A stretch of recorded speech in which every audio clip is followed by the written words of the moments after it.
자, 오늘 설교는 고백의 힘이라는 제목으로 함께 은혜 나누겠습니다. 자, 오늘은 사사기에서 정말 유명한 인물 중 하나인 삼손에 대해서 이야기를 하려고 하는데요. 자, 계속해서 우리는 이스라엘 백성들은 사사를 통해 하나님의 말씀과 인도하심을 경험했음에도 불구하고 또다시 죄를 짓게 돼요. 하나님 앞에서 죄를 지으니 다시 자신이 살고 있던 땅을 다른 사람들에게 빼앗기며 괴롭힘을 당하는 고통을 또 한 번 경험하게 되는 거죠. 그런 과정 속에서도 하나님은 그럼에도 불구하고 또다시 이스라엘 백성들이 비록 죄를 지었지만 하나님께서는 그들을 사랑하시고 이스라엘을 지켜주고자 하는 마음을 갖습니다. 그래서 이스라엘 백성들에게 또 다른 사사를 보내주시게 되는데 그 사람의 이름은 바로 삼손입니다. 삼손. 자, 삼손은 어떤 사람일까요? 사사기에 나오는 삼손은요, 사사 중 마지막 이야기에 등장하는 사사입니다. 그리고 삼손의 특징을 한번 살펴보게 되면요, 당연히 우리가 잘 알고 있듯이 마동석과 같은 엄청난 힘을 가지고 있는 사람이 바로 삼손입니다. 삼손은 힘이 정말 센 사람이었어요. 삼손이 엄청난 힘을 가진 이유가 무엇일까요? 그 이유는 삼손의 탄생 이야기를 보면 우리가 알 수 있습니다. 이스라엘에는요, 마노아라고 하는 사람이 살고 있었습니다. 마노아는요, 사랑하는 아내와 함께 행복한 삶을 살아가고 있었지만 이 마노아가 사는 그 가정에는요, 정말 안타까운 상처가 하나 있었어요. 그 상처는 바로 아이를 갖지 못한다라는 거예요. 아이를 가지려고 정말 좋은 음식도 많이 먹어보았고요, 좋은 약도 먹어보았고, 아이를 갖는데 좋다고 하는 그 모든 것들을 다 해보았지만 결국 그 모든 노력들은 아무 소용이 없었습니다. 그냥 마노아의 아내는 임신을 할 수 없는 몸을 가진 사람이었습니다. 그렇게 힘들어하고 상처를 받으며 살아가고 있는 어느 날, 마노아의 아내에게 하나님의 사자가 딱 하고 등장합니다. 그리고 그녀를 향해서 마노아의 아내가 그토록 아이를 갖고 싶어 했던 그 소원을 여호와의 사자가 들어주기로 합니다. 대신 조건이 있었어요. 하나님의 사자가 그 소원을 들어주는 대신에 있어서 단 하나의 조건을 제시하는데 바로 어떤 상황에서도 그 아이의 머리카락을 자르지 않는다는 겁니다. 자, 그 약속을 지킨다는 가정하에 마노아와 마노아의 아내를 통해서 아이가 태어나게 되는데 그 아이의 이름은 바로 삼손입니다.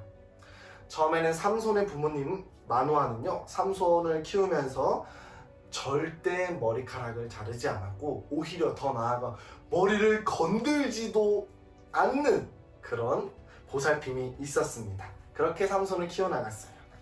삼손은 부모님의 보살핌을 통해서 어엿한 청년으로 어느새 자라납니다.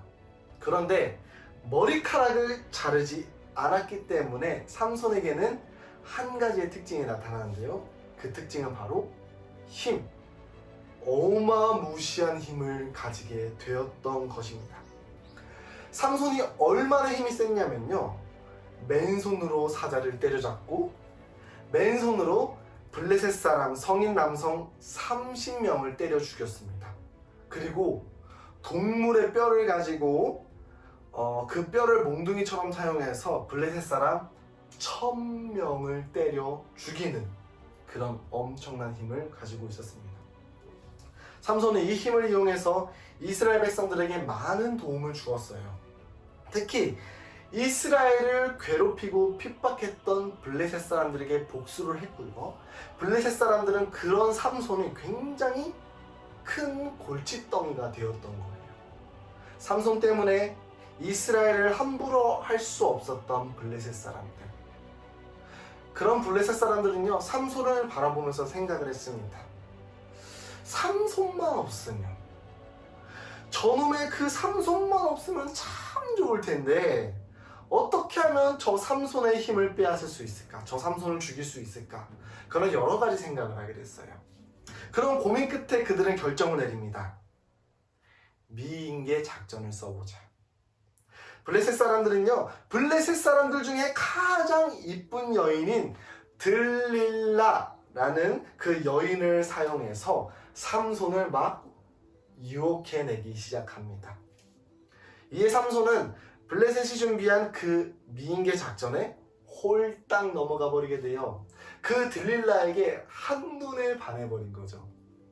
그리고 들릴라에게 자신의 머리카락을 자르면 안 된다는 아주 중요한 비밀을 누설하게 됩니다. 그 결과 어떻게 됐을까요? 삼손은 잠이 든 사이에 블레셋 사람들에게 머리카락을 빡빡 밀리게 됩니다. 그로 인해서 삼손은 머리가 대머리가 되었고, 머리카락이 잘린 그 이유 때문에 삼손은 모든 힘을 잃어버리게 되고 그냥 평범한 사람이 되어버리는 거예요. 이제 힘을 쓸 수 없게 됐습니다, 삼손은. 그러자 블레셋 사람들에게 바로 누나를 뽑히게 되고요. 그리고 쇠사슬로 삼손을 포박해서 노예로 사용하게 됩니다. 그렇게 삼손은 노예 생활을 시작하게 돼요, 블레셋 사람들에게. 삼손은 그로 인해서 모든 게 끝이 난 줄 알았습니다. 힘을 사용하지 못하니까 이렇게 살다가 그냥 블레셋 사람들에게 죽어버리는 줄 알았어요. 하나님의 말씀을 순종하여서 이스라엘을 도와줘야 하는 그런 사명을 받게 되었지만 결국 삼손은 하나님의 말씀을 저버렸고 머리카락을 잘리게 되었고 이스라엘 사람들에게 어떤 도움을 줄 수도 없는 그런 상태가 되었습니다. 하지만 그럼에도 불구하고 삼손은 포기하지 않았어요.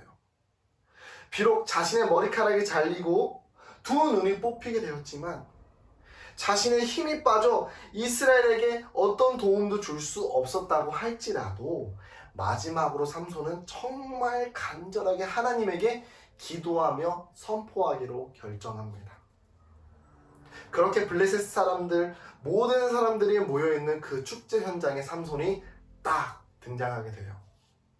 그리고 삼손은 이스라엘의 원수인 저 블레셋 사람들을 향하여서 기도하며 선포하기 시작합니다. 오늘 말씀에 나와 있어요. 여호와여 구하옵나니 나를 생각하옵소서. 하나님이여 구하옵나니 이번만 나를 강하게 하사 나의 두 눈을 뺀 블레셋 사람들에게 원수를 단번에 갚게 하옵소서. 이 말을 외치면서 축제 현장의 건물을 지지하고 있는 아주 큰 기둥 2개를 삼손이 뽑아버리게 됩니다.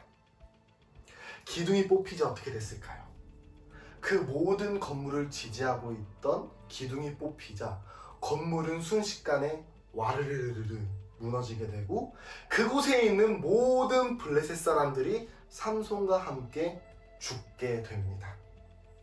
그리고 이 이야기를 통해서 성경은 이야기합니다. 삼손이 마지막 기둥을 뽑아 건물을 무너뜨려 죽인 블레셋의 숫자가 삼손이 힘이 셌던 시절에 죽였던 블레셋 사람들의 숫자보다 훨씬 더 많았다고. 사랑하는 우리 친구들, 전도사님이 질문 하나만 할게요. 삼손이 그렇게 힘을 낼 수 있었고 힘이 셀 수 있었던 이유는 무엇일까요? 이 질문에 대해서 많은 사람들은 이야기를 할 거예요. 아까도 이야기를 했지만 머리카락. 이 머리카락을 자르지 않았기 때문에 삼손은 힘이 셌던 것이다. 이렇게 이야기를 합니다. 그런데 놀랍게도요, 성경에서는요, 삼손의 힘의 원천이 머리카락에 있다는 사실을 이야기하고 있지 않아요. 그런데 분명하게 우리가 알 수 있는 사실은 삼손이 머리카락을 잘리고 두 눈이 뽑혔음에도 불구하고 하나님께 기도하며 선포하며 나아갔을 때 삼손은 마지막에 엄청난 힘을 발휘할 수 있었다는 거예요. 삼손이 가졌던 그 힘의 원천, 그것은 바로 머리카락이 아니라 하나님을 향한 그 신앙의 고백과 선포였습니다.